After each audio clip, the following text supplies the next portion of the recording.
Hello, friends, and welcome to What the Fringe, the podcast dedicated to all things Fringe theater. I'm your host, Lauren Hance.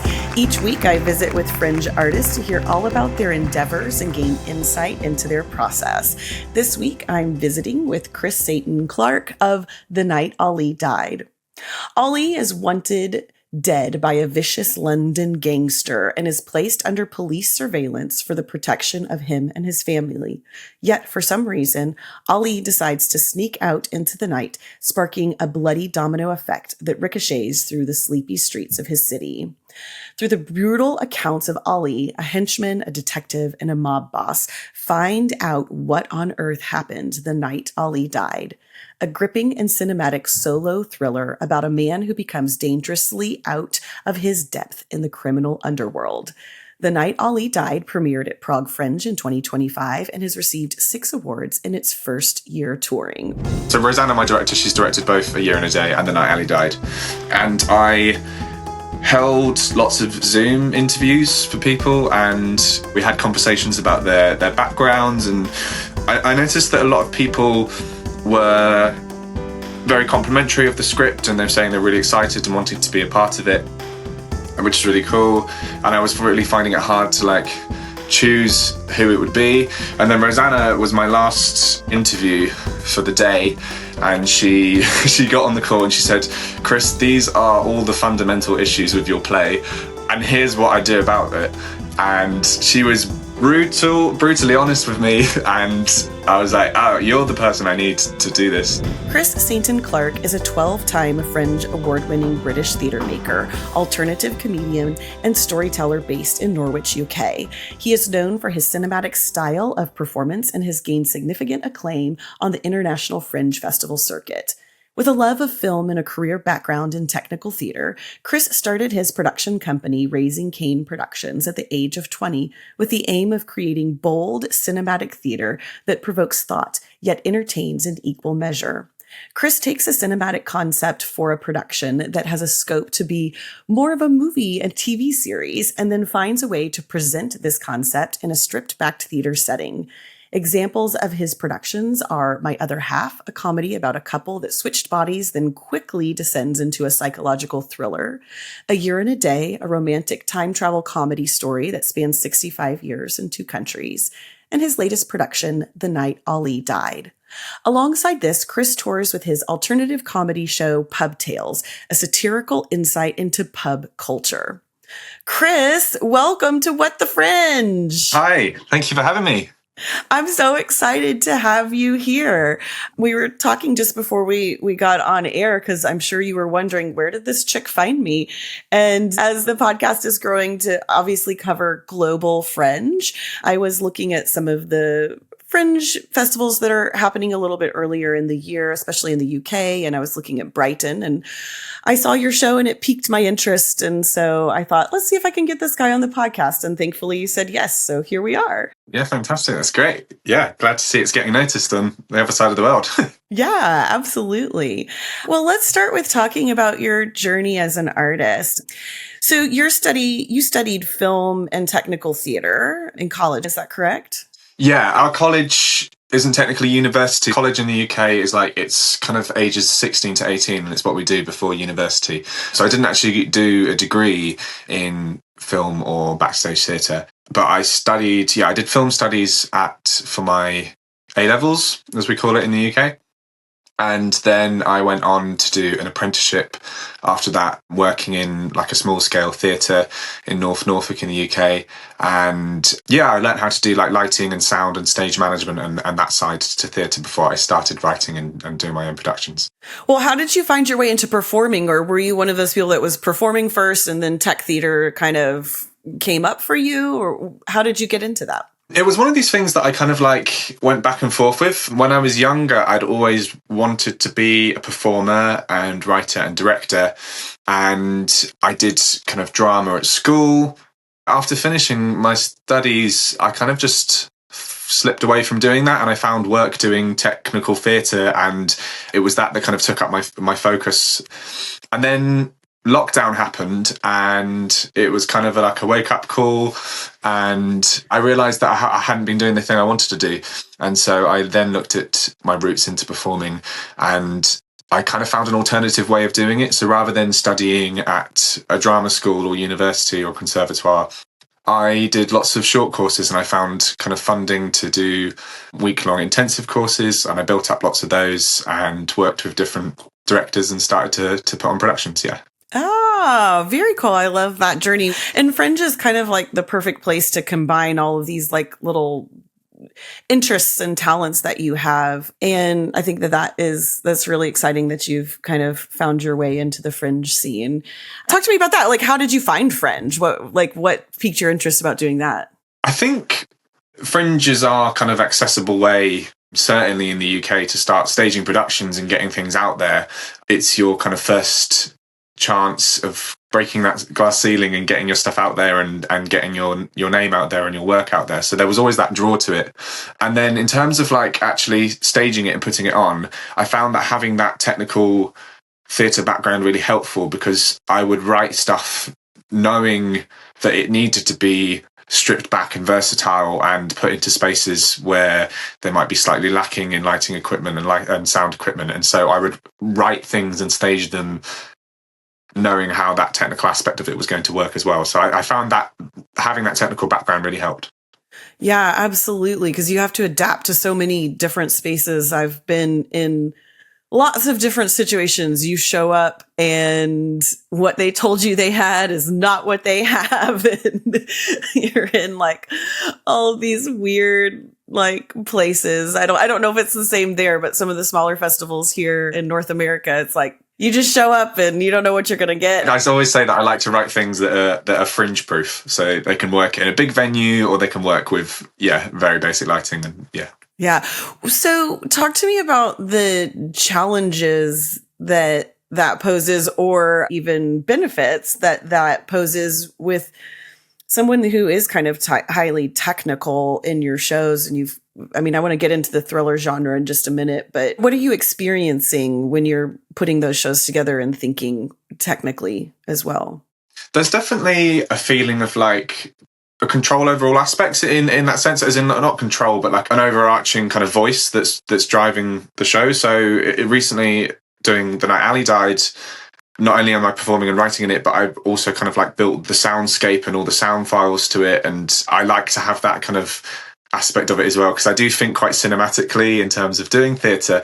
And so it's been a bonus to have that kind of background in creating the vision that I want. And then I guess a challenge to it would be that because it is so individual as a process, trying to find kind of collaborative people to bounce ideas off and get that feedback, and because when I'm not working as a team, it is always myself working on the projects.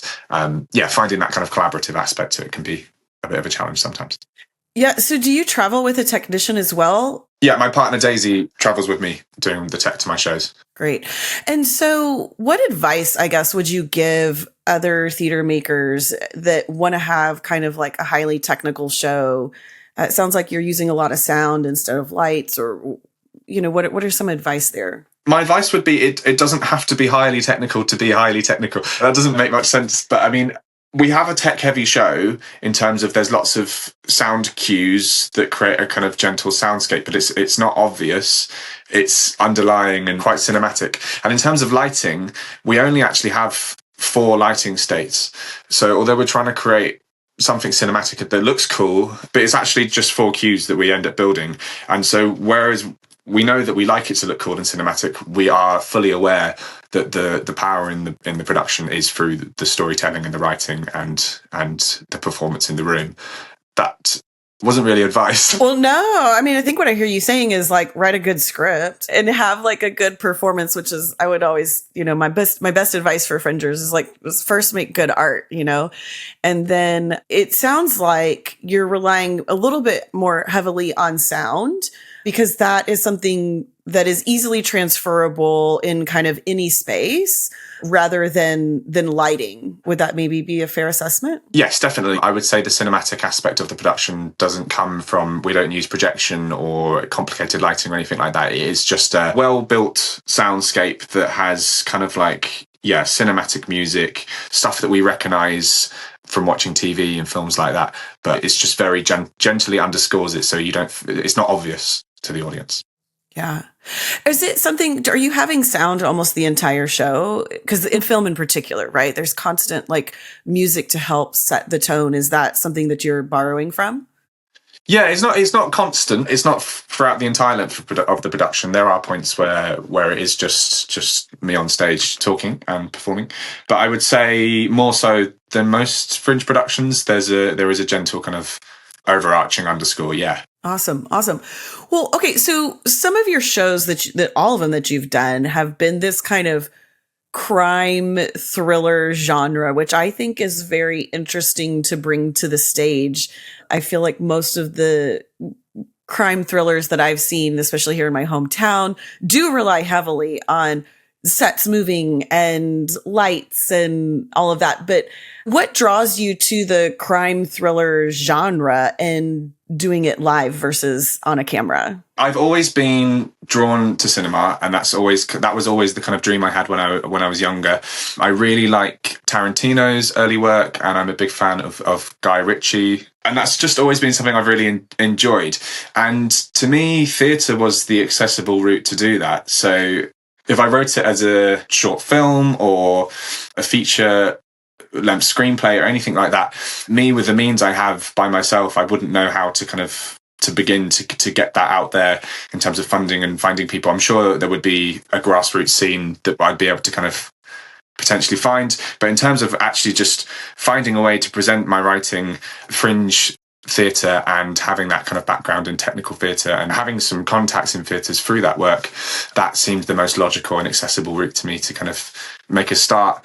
Yeah, it's led me down a journey with it, and it's something that I really enjoy, and people have been feeding back lots that they really enjoy that kind of seeing something so cinematic on stage but stripped back. Yeah, that is very, very cool. I'm really excited to see this show. I hope I get to. Let's talk a little bit about the piece that you're currently working on, which is The Night Ali Died. Talk to me about, how did you come up with the idea for this story? Where did it come from? The story first started through this little anthology series that I made. I wrote a series of, I called them Rhyming Bedtime Stories for Grown-Ups. I put it on Spotify as like a little podcast. It's called The Book at the End of the Shelf. And I did 6 stories that were kind of like quite dark and twisting. And they were like little audio dramas. And both A Year and a Day, which was my first solo show, and The Night Ali Died were 2 kind of smaller concepts that I'd started in that. And I expanded it from that anthology. But the actual idea for the show, in the anthology, it's set in Edinburgh, just because I was at Edinburgh Fringe at the time, and I just wanted to kind of write something a little bit gothic and crime thrillery. And then when I came to staging it, I thought I should probably, accent-wise, set it in my own city of Norwich. And that was what it kind of started as. And it's a story that kind of like, I call it passing the baton. So it's a story where one character tells you their account, and then it catches up and slightly overlaps with another character's account, and that does that again and again, and you then get the full picture of the story. I really wanted to write something like that, and so I took it from that 20-minute, it might even be less than that, it might be like a 15-minute audio drama, and I just expanded it from that and just kept working on it, kept changing characters, kept getting feedback for the script, and it's kind of just been a slow but ever-growing process. I like that. You've got all these like intertwining stories. It's very, very cool. It's neat to see them coming to life. So you're playing multiple characters in this show, correct? Yes. Tell me about that, how that works. So I play 4 main characters. There's Ali, or Alistair. He's the main character. He is an unassuming chemist who's kind of always been scared to do anything in life. There is Jason, who is a London-based hitman, so very different character, very dark and edgy. We've then got Detective Wiggins, who's involved in Alistair's case. And then we've got Max, who's a mob boss. And so there's 4 very different characters. And so in terms of like how we went about creating those different characters, I always know how they're going to sound. So I'd created a voice for them before I started working with Rosanna, my director. So I write very naturalistically and I learn the voices very naturalistically. And that's kind of how I think. And then my director, Rosanna Mallinson, she studied physical theatre and clowning and mime for 2 years at Jacques Lecoq School in Paris. And so she has a very kind of non-naturalistic, very physical theatre mindset in terms of directing. And then we kind of, through the directing process, we married those 2 kind of like outlooks up. And so I worked with the voices and she found ways of kind of like physically putting my body in different places to connote different characters, finding little tells that I could signify to the audience that I was becoming that character. And yeah, it was just a very much collaborative process of finding how they walked, finding how they talked, finding how they carried themselves when they sat, and just all those kind of little fun things that we played around with. And we built those characters up from there. In terms of how that works within the production, it's very much each of these characters is talking very directly to the audience. It's almost like an account of what happened that night. I'm trying to describe it best as if it's a forensic reconstruction for each of those of what they've been up to in the night. Yeah, and it's very, very direct to the audience. So it's like 4 separate accounts, and do they kind of meld back and forth, or in characters? Sounds like they're just talking directly to the audience, so we're not talking to each other in scenes. Or is it like we see one account and then we move to the next account and we see like all 4? I'm very curious how those weave together. I had originally written it, so it was Ali's account, Jason's account, Detective's account, and Max's account. However, when we started rehearsing it, Rosanna, the director, was really adamant that I should split Ali's account into 2 and split Jason's account into 2, and then kind of like, so it goes Ali, Jason, and then Detective Max. And it just, for the pacing of it, it worked so much better. And I'm really glad she pushed for that. They definitely intertwine. There's also, as I say, there's a bit of crossover. So those characters will meet in scenes and then you'll hear a little bit of what they were up to beforehand. And yeah, there's definitely a Venn diagram for each of those big accounts. That's so cool. And what made you want to make this a solo show versus casting multiple people? Or, I mean, obviously it's a lot easier for Fringe to do solo, but other than that, what's the necessity of making it a solo show versus multi-character? For the night Ali died, I wouldn't say it was a necessity. I just really wanted to. And that kind of mindset for how I did my work started with A Year and a Day, the previous solo show that I did. I'd been writing and directing productions with actors beforehand, and I kind of just run out of funding to keep touring with larger groups of people. And so I said to myself, okay, I'm just going to write a solo show, try and do something cinematic by myself. And A Year and a Day was the project that kind of got the most attention out of the other stuff I'd done and got such great feedback for it. So not knowing how A Year and a Day was going to kind of go down with audiences, it was really kind of exciting for me to have a bit more confidence and then try it again with a new solo show. And so I really just wanted to kind of replicate what we'd had from the last show and then build on it more and use the kind of experiences I'd learned from doing A Year and a Day to doing another solo show. I think I'd still like to do another one for the next project before I kind of move back to doing work with other actors. Right? It's like the Fringe story of like, well, the necessity was funding. I ran out of money, basically. But I think that's the exciting thing about Fringe, like you were saying, with the technical requirements and everything. There's all these little boundaries that we have to work within. And I think that can always produce more interesting art. So talk to me about that of like, so, I mean, we're moving to a solo show. And so now we've got that constriction on there. And how did that impact the creativity of the show and building it the way that you did? The creativity for me really switched because I was no longer the one directing, and I wasn't necessarily wanting to to perform in the shows that I was writing, but again, for having that necessity of I wanted just a show that I could take anywhere without any set of props and just perform. And so for me, that the creative process really flipped for me, because I was suddenly being directed and having that kind of collaborative process with someone else for my work. It was a really odd kind of interview process for my director, because she said I as the performer was interviewing her for her role, which she said she wasn't used to much. So it turned certainly my Fringe career on its head a lot. It's been really enjoyable, and I like that constraint to it, and finding really different characters and finding ways of telling a larger scoped story in a really stripped back setting. It's a fun challenge, and nothing I do is really introspective. They're not stories that are my stories or relevant to me in my life. So I've really enjoyed finding something kind of fantasy and sci-fi and crime thriller and doing it that way. I think it's a little different. Yeah.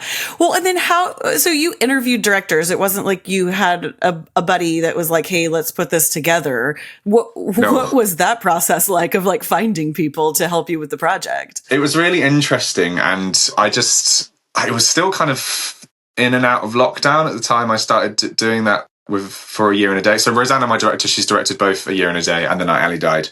And I held lots of Zoom interviews for people, and we had conversations about their backgrounds. And I noticed that a lot of people were very complimentary of the script, and they're saying they're really excited and wanting to be a part of it, which is really cool.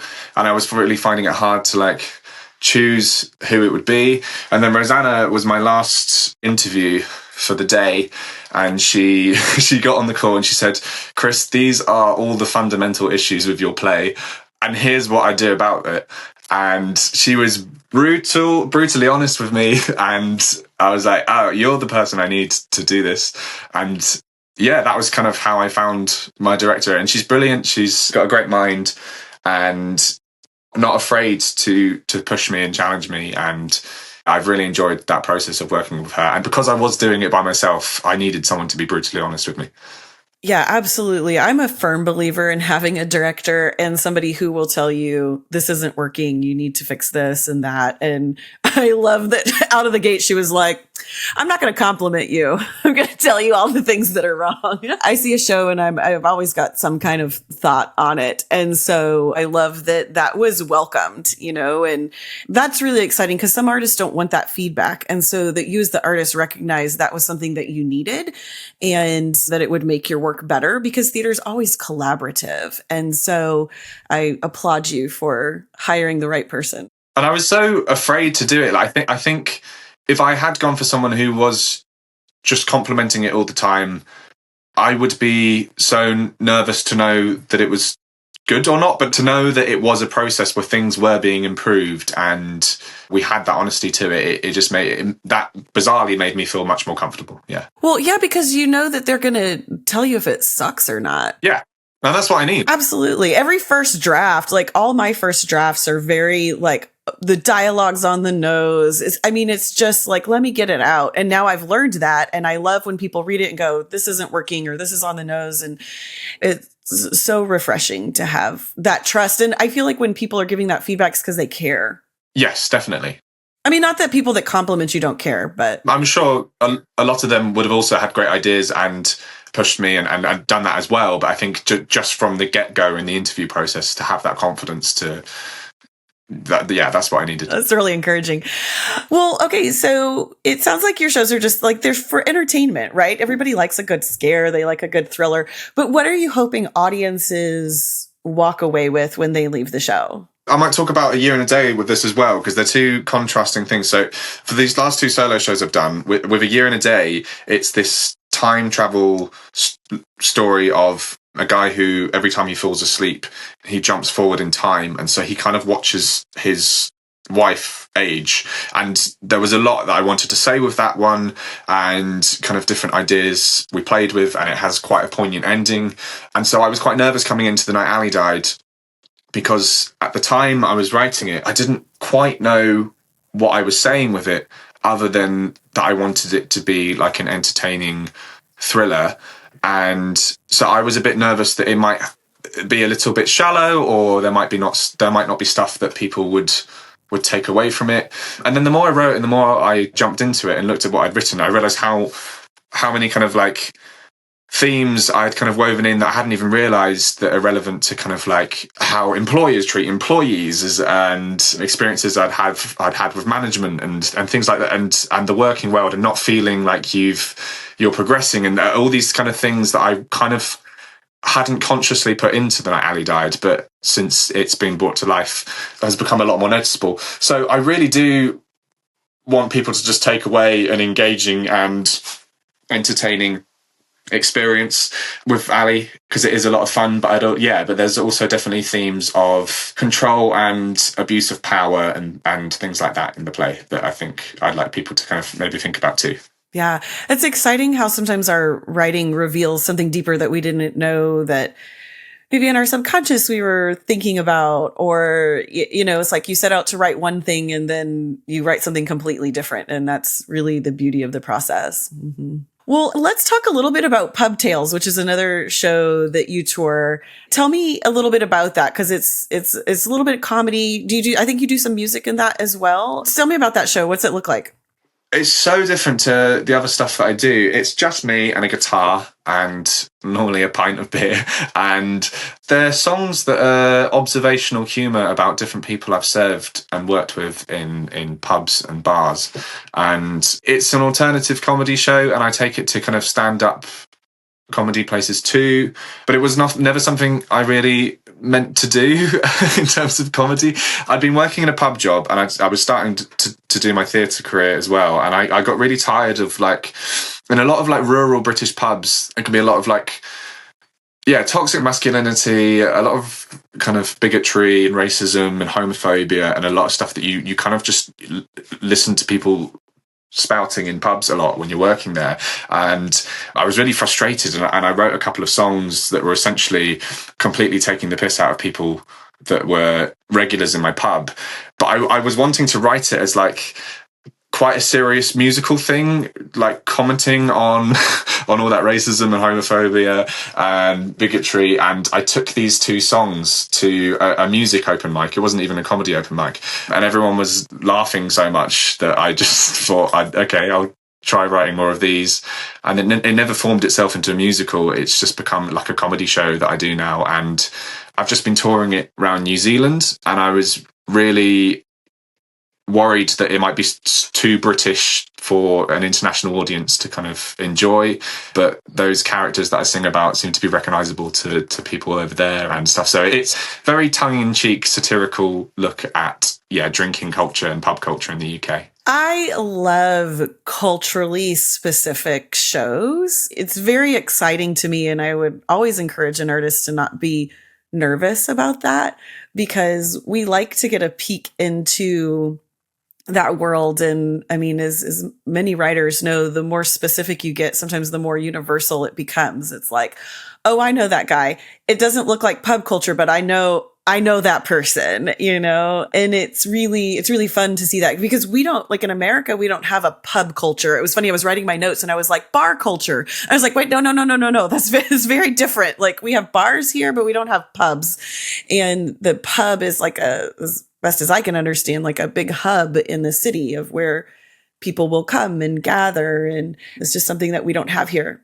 Certainly in smaller towns and villages in the UK, I mean, the pub is like, it's a community spot. It's like where everyone goes every night and everyone knows each other. And certainly I live in a really small rural village in the UK, and everyone knows within that pub, everyone knows everything about everyone there. And it is this little community space. So there is definitely, I think, that odd sense of slightly distorted community within these pubs in the UK that might not be translatable abroad as much. Yeah. Well, but I think it's interesting, and you should keep it very specific. And sometimes you have to adjust. When I was just in Australia, and I had to adjust a few of the words that I said because they were just different but I was like, no, I need to keep it the way it is, and people will catch on. People are smart, and it's kind of fun to see how other people live. So keep doing it is what I'm saying. Yeah.